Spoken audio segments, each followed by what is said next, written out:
कैसे भारतीय जनता पार्टी जय श्री राम का नारा देकर इस देश के हिंदू भाइयों को ठगने का काम करती है, उसी तरीके से ओवैसी साहब नारे तकबीर का नारा देकर इस देश को मुसलमानों को ठगने का काम करते हैं। इस देश के लिए दो चीज हानिकारक है, नागपुर का नारंगी और हैदराबाद का बिरयानी, दोनों ही इस देश के लिए खतरनाक है। अंधेर नगरी चौपट राजा, दिन में बलात्कार रात में गांजा। नहीं, तालिबान तो वो लोग है जो जय श्री राम का नारा देकर मुसलमानों को मारने का काम कर रहा है। जय श्री राम का नारा देकर एक चूड़ी बेचने वाले को मारने का काम कर रहा है, उसको दुकान तोड़ने का काम कर रहा है, उसका मोबाइल तोड़ने का काम कर रहा है।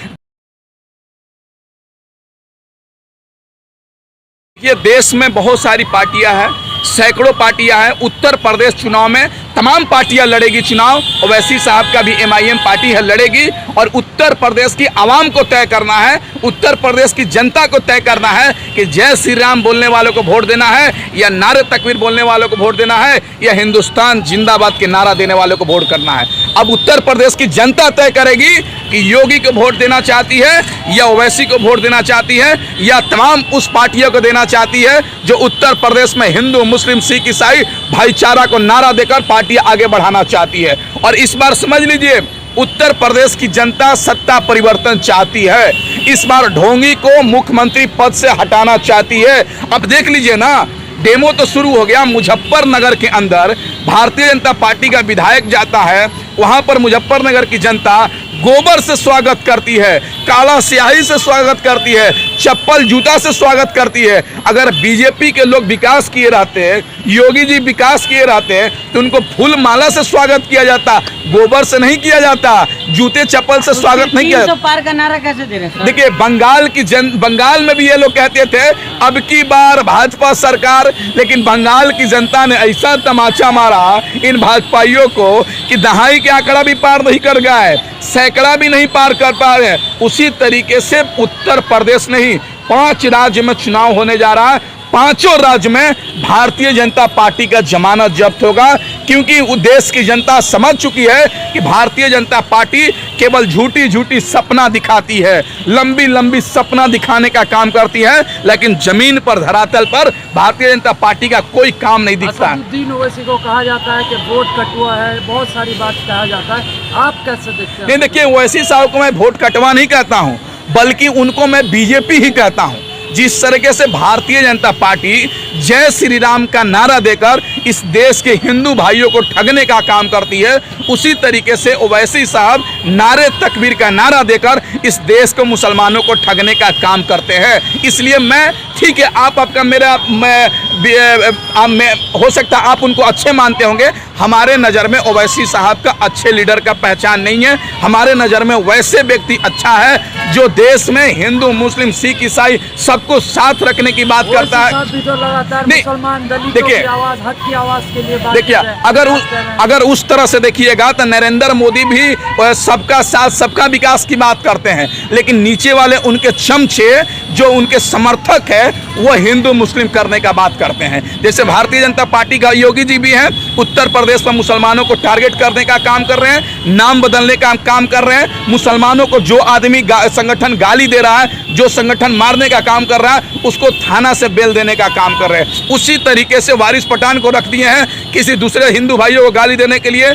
वकारी न्यूज़ के महाराष्ट्र वाले प्रवक्ता को रख दिए मुसलमान को गाली देने के लिए। बड़े नेता नहीं बोलते हैं, लेकिन उसकी विचारधारा होती है, आइडियोलॉजी होती है, उसके नीचे वाले लोग फैलाने का काम करते हैं। मुस्लिम हितैषी पार्टी है, आप ऐसी बात कर रहे हैं, कैसे बोल रहे हैं? नहीं, देखिए, इस देश में मुस्लिम हितैषी और दलित हितैषी, हिंदू हितैषी से देश नहीं चलेगा। वैसी पार्टी होनी चाहिए जो देश के हितैषी के बारे में हो। इससे पहले राजीव गांधी जी भी प्रधानमंत्री थे, इंदिरा गांधी जी भी प्रधानमंत्री थी, तमाम तरह के लोग थे जो देश के विकास की बात करते थे। ठीक है, ओवैसी साहब सांसद भी हैं हैदराबाद से, हैदराबाद की जनता ने उनको सांसद ही बनाया है, उन चीज़ों को लेकर बहस नहीं है। और उत्तर प्रदेश में तो सारी पार्टियां चुनाव लड़ेगी। राजभर जी लड़ेंगे, क्या बोलते हैं, सहनी जी लड़ेंगे, ओवैसी साहब लड़ेंगे, मायावती लड़ेंगी, समाजवादी पार्टी लड़ेगी, कांग्रेस लड़ेगी, वो भी लड़ेंगे। अब उत्तर प्रदेश की जनता को तय करना है ना कि हमको किसको वोट देना है, हमको देना है या उनको वोट देना है, हमको तय नहीं करना है। लेकिन मैं कहता हूं इस देश के लिए दो चीज हानिकारक है, नागपुर का नारंगी और हैदराबाद का बिरयानी, दोनों ही इस देश के लिए खतरनाक है। मेरे समझ से, मैं एक अदना छोटा मेरा समझ होगा, हो सकता है, मेरे समझ से मैं ओवैसी साहब को अच्छा लीडर नहीं मानता हूँ। तो क्या लग रहा है, जेपी नड्डा की भी एंट्री हो गई है उत्तर प्रदेश में? अरे जेपी नड्डा गड्ढा ये सब, बंगाल की जनता जिस तरीके से इनको भगाने का काम किया था, उसी तरीके से उत्तर प्रदेश में भी इन भाजपाइयों को भगाया जाएगा। अब वो दिन दूर नहीं कि जो भारतीय जनता पार्टी जिस तरीके से शराब के दुकान पर लिखा रहता है शराब स्वास्थ्य के लिए हानिकारक है, उसी तरीके से अब दीवारों पर लिखा रहेगा भारतीय जनता पार्टी देश के लिए हानिकारक है। क्योंकि 7 वर्ष में कोई ऐसा काम नहीं उठाया किया जिससे देश के आम नागरिकों को फायदा हुआ। आप देखिए ना, आप देखिए ना, प्रदेश बना दिया, आप बोल रहे हैं कुछ नहीं हुआ, कैसी बात कर रहे हैं? नहीं, ये नारा था ना 2017 में कि उत्तर प्रदेश को भ्रष्टाचार मुक्त बनाएंगे। उत्तर प्रदेश तो बना ही दिया। क्या उत्तर प्रदेश बन गया? दिन दहाड़े लड़कियों का, बहनों का बलात्कार हो रहा है, दिन दहाड़े किसी समुदाय को मारा जा रहा है, दिन दहाड़े गोलियां चल रही है, दिन दहाड़े रेप हो रहे हैं, दिन दहाड़े बलात्कार हो रहे हैं। अंधेर नगरी चौपट राजा, दिन में बलात्कार रात में गांजा, और ये सब देखना है तो पत्रकार महोदय उत्तर प्रदेश में आ जा।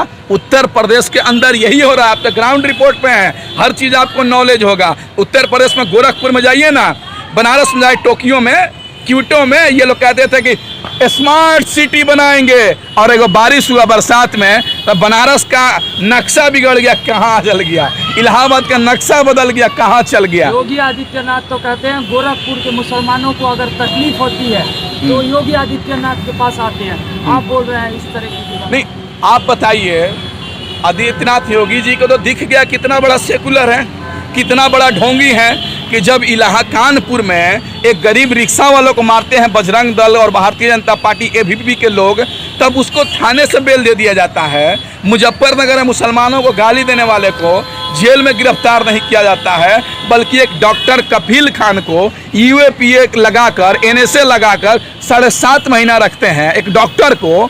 लेकिन जो गाली देता है, मारपीट करता है, दंगा फसाद करता है, देश की संविधान तोड़ता है, देश की एकता तोड़ता है, देश की अखंडता एकता को तोड़ता है, आप उस पर एनएसए यूएपीए नहीं लगाते हैं? क्या केवल मुसलमानों पर लगाएंगे?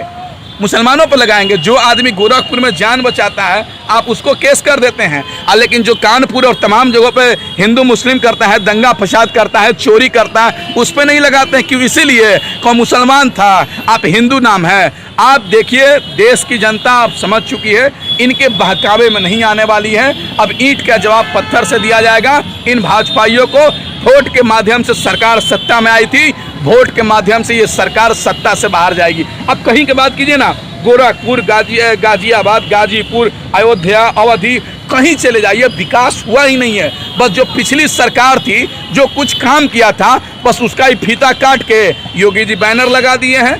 तो ये देखिए ना, बैनर यूपी में बैनर नहीं लगा है, दिल्ली में बैनर लगा है, उत्तराखंड में बैनर लगा है, मुंबई में बैनर लगा है कि योगी जी ने उत्तर प्रदेश को नंबर 1 बना दिया। अरे भाई, उत्तर प्रदेश में बैनर लगाओ तब तो उत्तर प्रदेश की जनता देखेगी। इंदिरा गांधी इंटरनेशनल एयरपोर्ट पे लग चुका है बैनर, उत्तर प्रदेश नंबर 1, योगी जी मुख्यमंत्री नंबर 1। वही तो कह रहे हैं सर कि आज ये सरकार जो है, इसका विकास देखना है तो कागज पर चले आइए, इसका विकास देखना है तो आप बैनर में चले जाइए।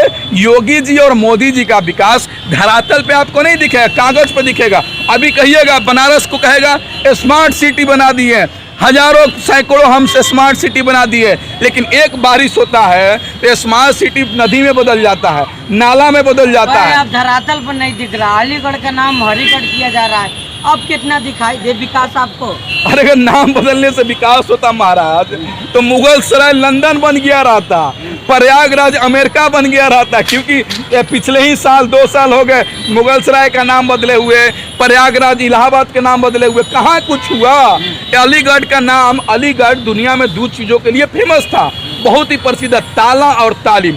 देश ही नहीं, पूरे दुनिया से बच्चे वहाँ पढ़ने के लिए आते थे, ताला जाता था। लेकिन योगी जी ने अलीगढ़ की गरिमा को तो ख़त्म कर दिया। अलीगढ़ की जो पहचान थी उसको ख़त्म करने का काम किया। अगर नाम धरने से विकास होता तो योगी जी एक काम कीजिए, उत्तर प्रदेश का नाम लंदन रख लीजिए भाई, विकास हो जाएगा। और आप भी अपना नाम सावरकर रख लीजिए, आप भी वीर बन जाइएगा। आप भी गोडसे रख लीजिए, आप भी योगी जी अच्छे नेता हो जाइएगा। एक आखिरी सवाल, योगी आदित्यनाथ ने कहा है कि अब वक्त आ गया है तालिबान सोच वाले हरे पगड़ियों के ऊपर कार्रवाई किया जाएगा, कैसे देखते हैं? नहीं, तालिबान सोच वाले कौन किसको कहते हैं आप? नहीं कह रहे हैं नहीं, तालिबान तो वो लोग हैं जो जय श्री राम का नारा देकर मुसलमानों को मारने का काम कर रहा है। जय श्री राम का नारा देकर एक चूड़ी बेचने वाले को मारने का काम कर रहा है, उसको दुकान तोड़ने का काम कर रहा है, उसका मोबाइल तोड़ने का काम कर रहा है। जय श्री राम का नारा देकर एक बैटरी रिक्शा वाले को मारने का काम कर रहा है। एक जय श्री राम का नारा देकर जंतर मंतर पर देश की राजधानी पर मुसलमानों को गाली देने का काम कर रहा है। इससे भी बड़ा कोई तालिबान हमारे देश में नहीं हो सकता है। योगी जी अगर वास्तविक में कार्रवाई करना चाहते हैं तो उस पर NSA पे लगाइए कि जो इस देश को तोड़ना चाहता है, जो इस देश की एकता अखंडता को तोड़ना चाहता है। अब किस पे NSA लगाते हैं? डॉक्टर पे लगाते हैं, शिक्षक पे लगाते हैं, एक्टिविस्ट पे लगाते हैं, अच्छे नेता पे लगाते हैं। वैसे दंगाइयों पर तो नहीं लगाते हैं जो देश तोड़ने की बात करता है, हिंदू मुस्लिम एकता तोड़ने की बात करता है। आप लगाएंगे कपिल खान पर, लगाएंगे जौहर यूनिवर्सिटी के संचालक आजम खान पर, आप लगाएंगे जो केरल से पत्रकार आता है उस पर लगाएंगे, आप लगाएंगे दलित पर, चंद्रशेखर रावण पे। अरे भाई लगाना है तो उन दंगाइयों पर लगाइए ना भाई। खुद जिस राज्य का मुख्यमंत्री अपराधी हो उससे अपराध मुक्त क्या उम्मीद कर सकते हैं?